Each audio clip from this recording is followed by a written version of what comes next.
What's up, everybody? This is your boy MFG TV, and today I'm going to go over with you guys on how to get a top 5 recruiting class by week 10 in NCAA 25.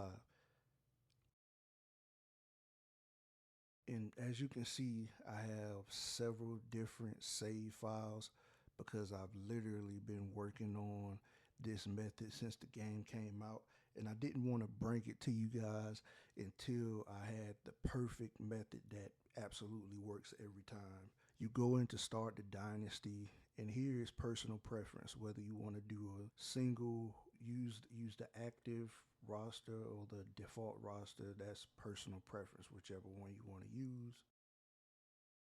And then you go to the dynasty settings, and then you go down to coach XP speed rating. I usually put this on the fastest because I don't got no ego. And for me, I feel like there are several coaches in the NCAA that come in and they make an absolute instant impact. And of course, I'm a Gator fan, so I choose the Gators. For the head coach, this is where it gets tricky a little bit. I choose the active head coach, which in this case is Billy Napier. And then I go in and I sign the contract and I start the dynasty. And then for me, I first go to the coach tab and then I go down to edit coach. And and from the edit coach, I change the name to whatever it is that I want it to be. In this case, it'll be my last name. And so I put that in there. And for the alma mater, all that stuff, it really doesn't matter. The pipeline usually really doesn't matter. The playbooks usually really doesn't matter. I mean, the reason I say the pipeline really doesn't matter, it particularly depends on your team. Because, like, for me personally, I feel like if you're in Florida, California, or Texas, the pipeline really doesn't matter that much. But if you're in one of those schools that, if you're in one of those schools where it's not in Florida or Texas, then you have to really worry about the pipeline situation. And then, as for this, I go back to the actions tab, and this is where the fun begins. I go to the prospect list, and for me personally, this is what I do. I go down to the 5-star prospects, and then I just choose, and then I go down to interest, which one is the most interested in the school, and then I just pick the guys all the way down on the account of interest. And then this is mainly the trick, I feel. For a school like Florida, you have 875 credit hours. So I usually pick 9 to 10 5 stars. And then the rest, I choose 4 stars using the same exact method where I base it on the interest level of your school. That's mainly how you have really the best chance, and that's really the best method in order to do it is having the interest. Now, here's the thing with 5 stars in the beginning, I don't necessarily scout them because at the end of the day, they're 5 stars. They're going to be good either way, whether the depth trait says it or not, or whatever. So I don't really worry about the 5 stars getting them scouted. So I just scout through every single 5 star and I go through it and I offer them a scholarship. Now, with the 4 stars, that's where you can start to scout them. And you scout the 4 stars, the 3 stars, the 2 stars, whatever. You scout those guys. And for me personally, what I learned throughout the throughout the recruiting process is that the gym and the bust are only related to the depth trait. It's not necessarily related to the overall. Usually, if a guy has a usually if the guy has a bust, he's usually like a normal overall. And depending on whether or not the guy has the gym, that usually depicts he's a star, he's star or elite. That usually depends. But like what I've noticed is that the bus gym is usually depicting that these guys are going to have normal depth traits. So you just go down and scout the 4 stars to get exactly what you need. And the easier way to give these guys a scholarship is that you use the tab, you go to need scholarship, and then you go to recruiting and offer the scholarship. That's the easiest way to offer the scholarships to multiple guys.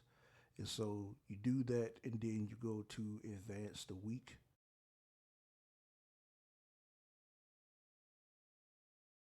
And the bye week is where the magic happens. Then you go down to recruiting, and what I do is I give it all depends on the hours. See, the hours are on the top right of the screen underneath the information of the actual recruit.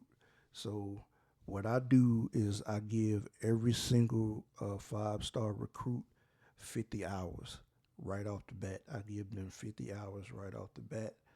I usually do this because I learned that the send the house method, usually you find out their pitches a whole lot earlier in the process. So you have to send the house. And with this method, you're going to lose some recruits in the process. It may be 5 stars, it may be 4 stars, but we're going to get to that a little bit later on how you can recruit from that. You continue to do the method of adding 50 points to adding 50 or 60 or however many points to each recruit you can, and then you advance the week on.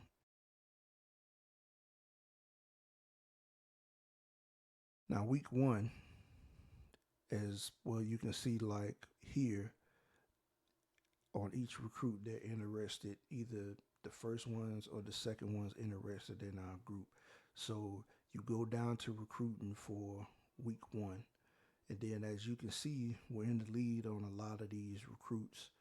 And you don't really do much from this area either.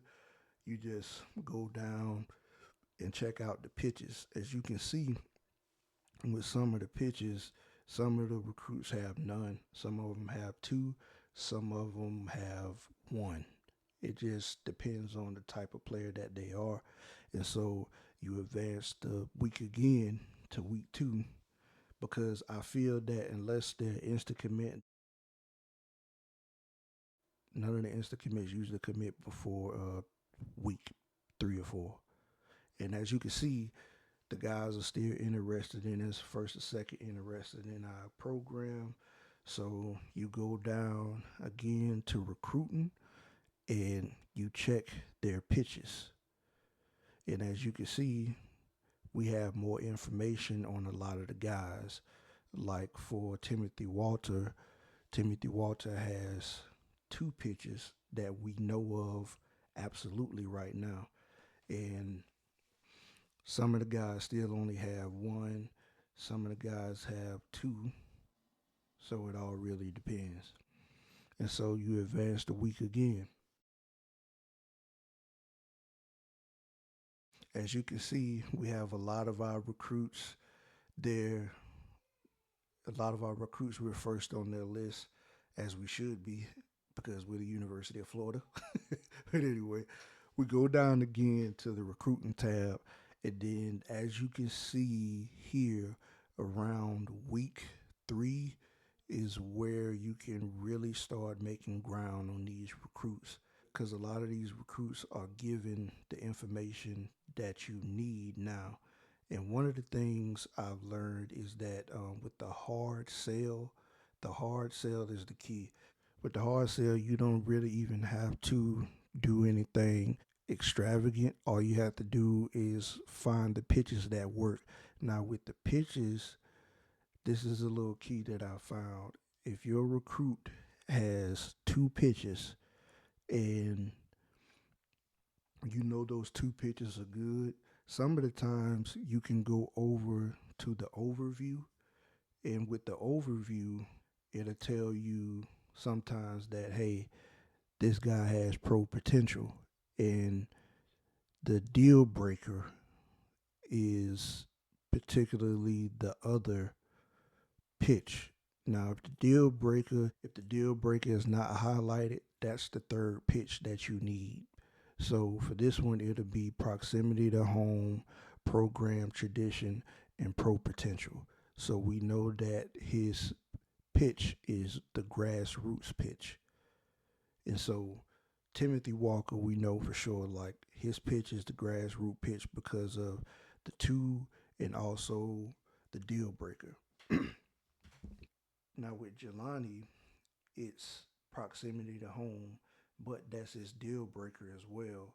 But the key with that is if you have two, you can kind of play around with it because some of the times you could do the process of elimination because there's only so many matches you can make with it.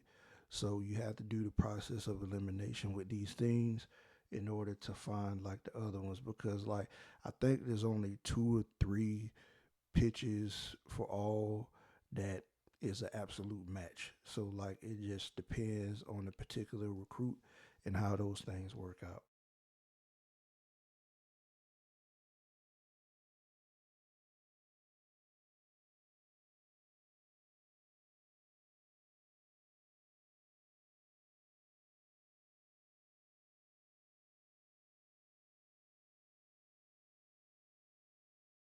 And as you can see, we're advancing to week three, and we're down to second place on Childress. If you got a guy that is number one on your list, but you fall down to number two, that is the guy that you schedule a visit for. That's the only time you schedule a visit for them is when you fall down on your list and it's a guy that you really, really want. You schedule a visit for them, and then once you schedule that visit, that should bring you back up to the number one position.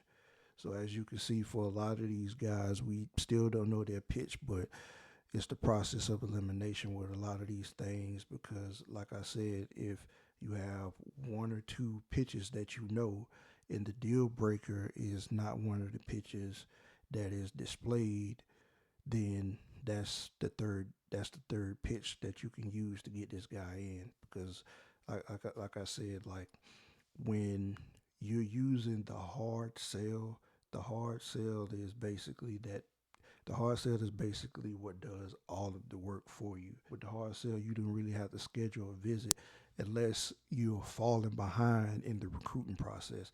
Because as you can see with Colin Childress, we had to schedule a visit for him because we fell behind in the recruiting process.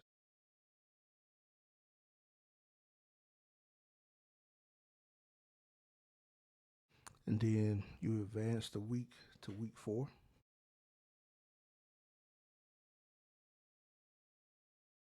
And at week four, you see that we lost Childress. Some of these recruits you're just going to lose. It's not exactly 100% foolproof. So we lost Childress. So we just take him off our board, which is absolutely fine because we still have like we still have like 8 5 stars left on the board, which is absolutely fine. Some of these guys we didn't even really get to recruit, and that's absolutely fine. So with week four is where you get to find out whether or not for the guys who had the hard sales the week before, if that pitch worked, and also for other guys that you didn't really know that much information on. Sometimes by week four, week five, that's when you get all three pitches if you do the send the house method. So as you can see with a lot of these guys, we have their pitches head on. Now with Maggio, because we guessed on one of his pitches and we got it wrong, all we have to do is delete that and then find the hard sell pitch that actually works. And thankfully, we're still number one on this list. And as you can see, it's the starter pitch. And as you can see, we we're still figuring out information on a lot of these guys. So for the points that we have, we send the house on the other guys that we're trying to find out the information for. So we continue to send the house.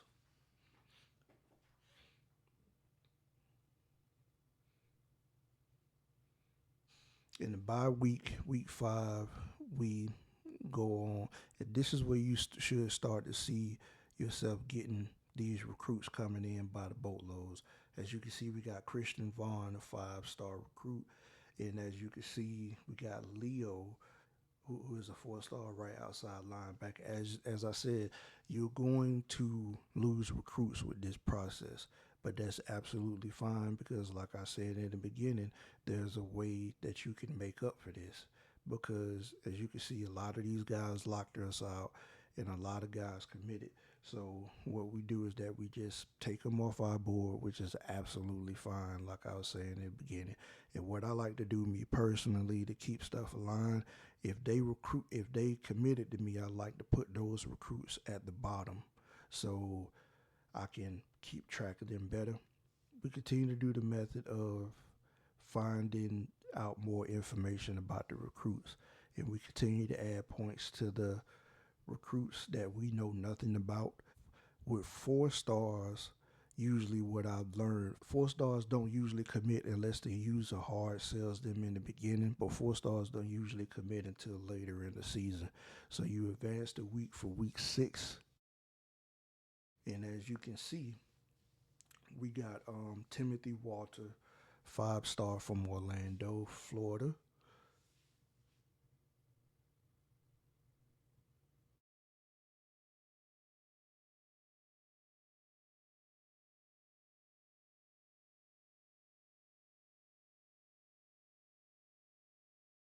So we got 4 recruits, 3 of them 5 stars by week 6, and that puts us at 4 5-star recruits by week 7.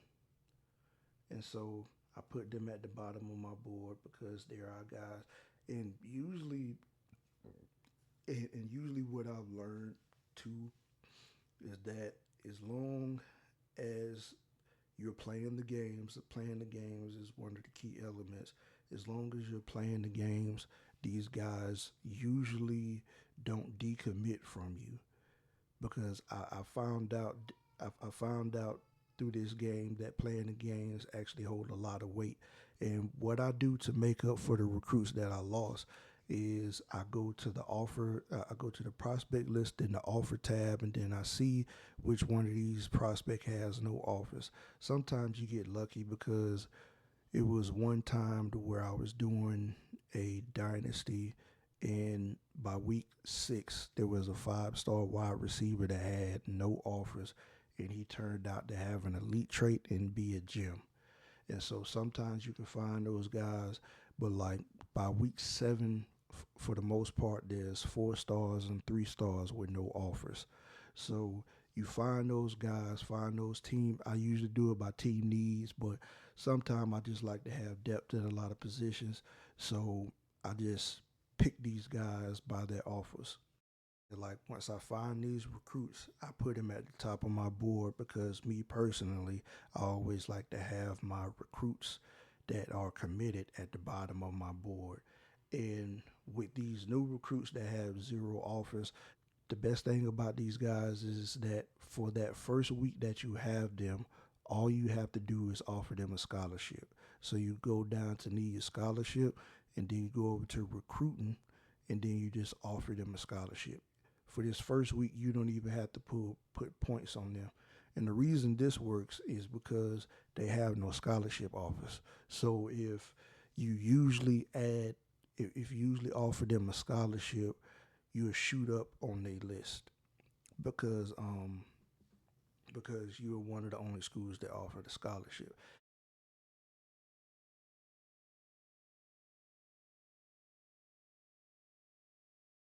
And then if you have points left over, if you want to use it on these particular guys that you just offered a scholarship on, you can use it for that, but you don't necessarily have to do it at this particular week.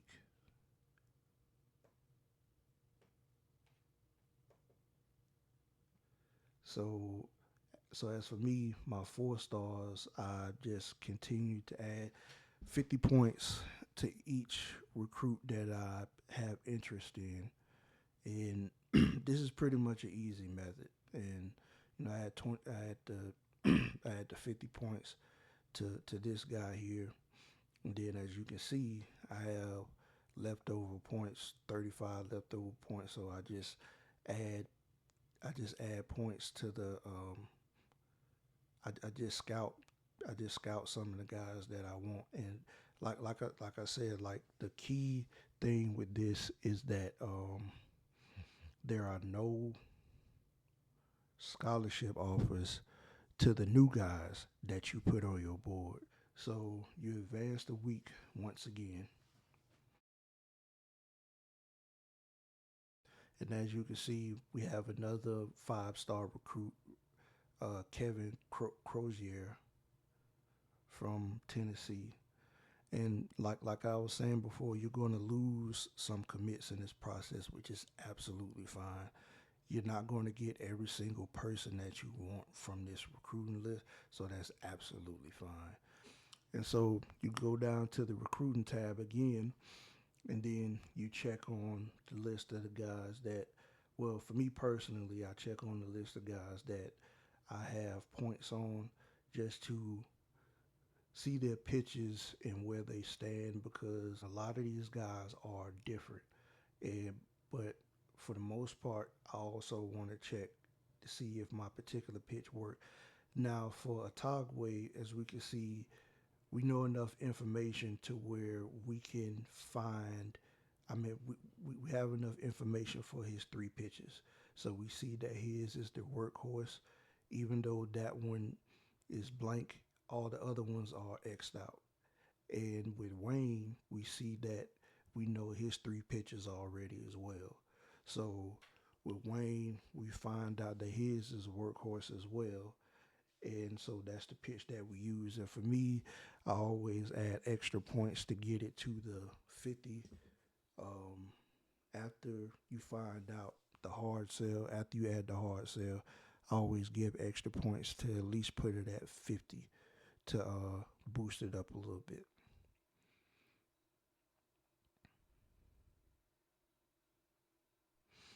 And as you can see for Ogletree, we have his hard sell pitches. We have his pitches that we know, so we send him a hard sell as well. And we find out that his is the starter pitch. And as long as you have 2 of his pitches that above like a B or whatnot, that usually works.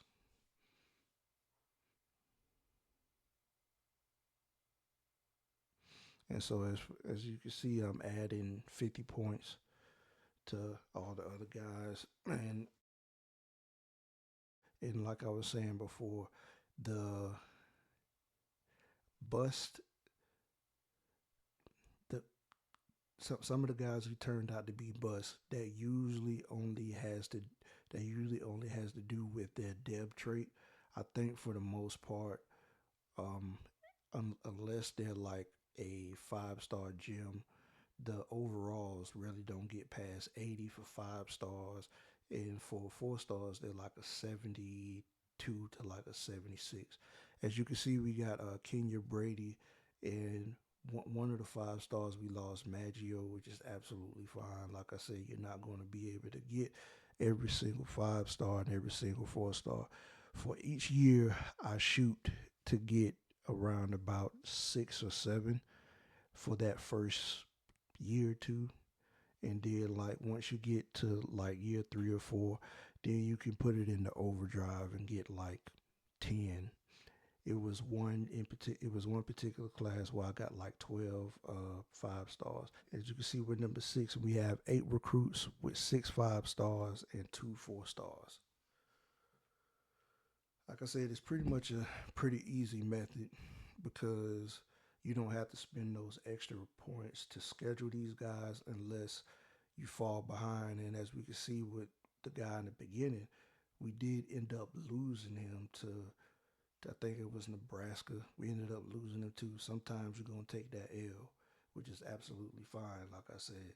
But you continue to add points to the recruits on here, and then you want to check their pitches and make sure like their pitches match. And then for Alfonso, we see that we know enough information on him to do a hard sell pitch for him.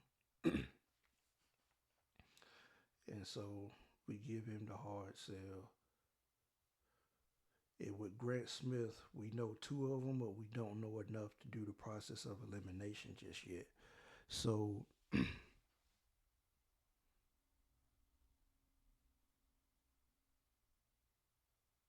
so as you can see, we advanced to the bye week. We advanced to bye week.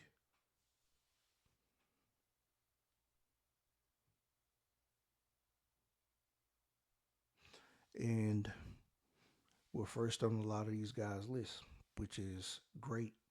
And so week 10, well, at least for us, is where the recruits should start rolling in for real. Like you should get at least about 3 or 4 recruits at a time, not just one or two. And so I continue to check on just the pitches, make sure the pitches match, and make sure we're ahead on their list. And for the ones for the ones pitches that we don't know, we continue to wait to find information. But the ones that we can do the process of elimination, like we can for Grant Smith, we found out that he is his workhorse due to process of elimination. So we found out that information and it give him his points. And then we continue to try to do the process of elimination.